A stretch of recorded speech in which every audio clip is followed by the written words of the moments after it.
আসসালামু দর্শক, তো আমি পবন মেকার চলে আসলাম আপনার কাছে একটা নতুন ভিডিও নিয়ে। তো এই মুহূর্তে আমাদের কাছে একটি ইন্ডাকশন কুকার আছে।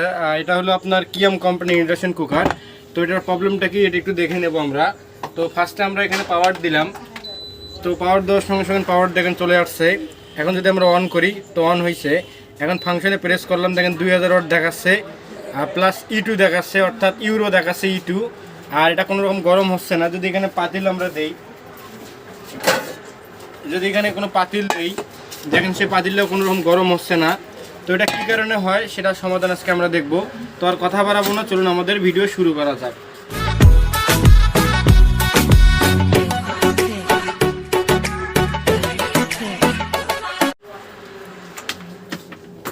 তো এটার জন্য আমাদের প্রথমে আগে এটা খুলে নিতে হবে স্ক্রুগুলো। তো আমরা স্ক্রু অলরেডি খুলে রাখছি, এখন আমরা বডিটা আলাদা করব। তো আমরা আগে বাটনের লাইনটা খুলে নিলাম, প্লাস আমাদের যে কয়েলটা আছে সেই কয়েলটা এখন আমরা খুলে নেব লাইন।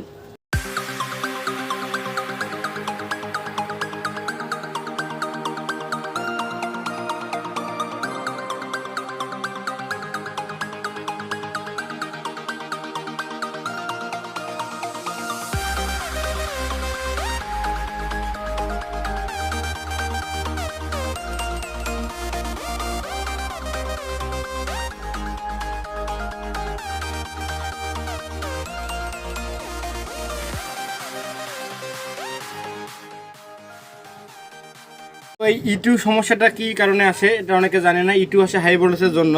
তো অনেক সময় দেখা যায় যে আমাদের বাসা বাড়িতে যে কারেন্টের ভোল্টেজ আছে আপনার 220 থেকে 250 ভোল্ট পর্যন্ত, আর সার্কিটও কিন্তু সেম 220 থেকে 250 ভোল্ট পর্যন্তই ঢোকে। তো অনেক ক্ষেত্রে দেখা যায় যে কারেন্টের ভোল্টেজ তো সবই ঠিক আছে, তাও হাই ভোল্টেজ কেন সার্কিটে ঢোকে।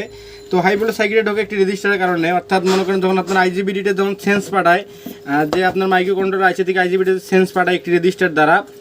এখানে দুইটি রেজিস্টার ব্যবহার হয়। তো একটি হলো আপনার 820K এবং এটা হলো 820K।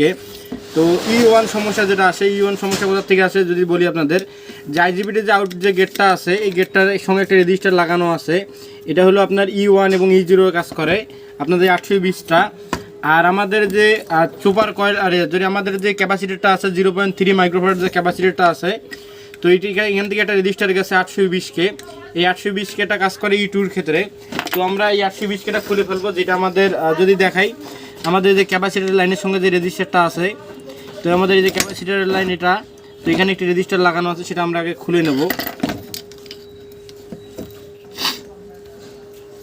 তো আমাদের দেখেন এই রেজিস্টার 820K, যদি আপনারা এটা কভারটা খুলেন তাহলে দেখতে পারবেন ওখানে লেখা আছে।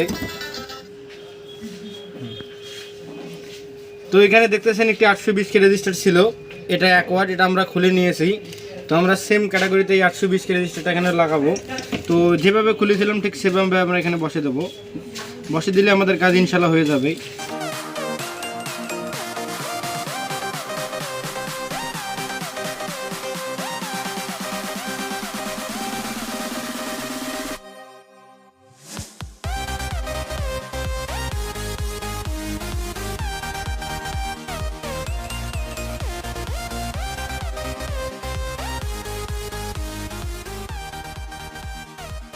আমরা এখানে এগিন পাওয়ার দিয়ে দেখবো যে আমাদের কাজটা হয়েছে কিনা।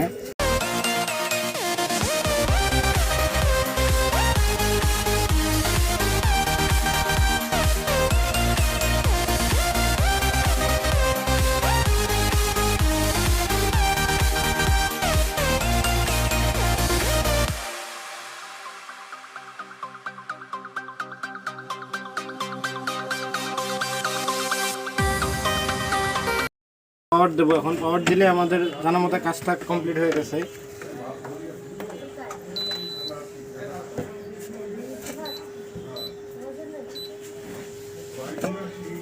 তো এখন এইটুকু শো করতেছে। তো আমাদের এই পাশে যে 820K রেজিস্ট্যান্স আছে এটা আমরা চেঞ্জ করে দেবো। তো হতে পারে এটার জন্য এই প্রবলেমটা আসতেছে। তো আমরা এটা এখন খুলে চেঞ্জ করে দেবো।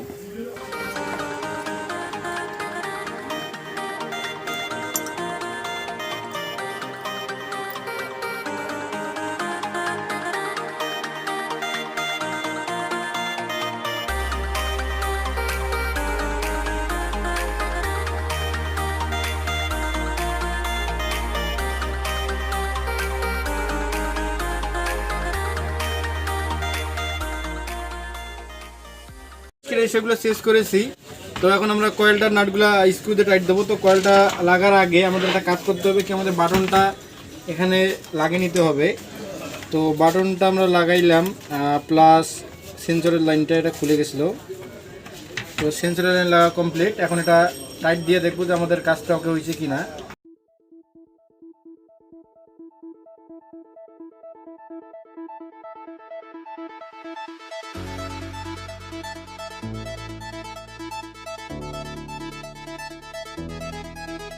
কমপ্লিট।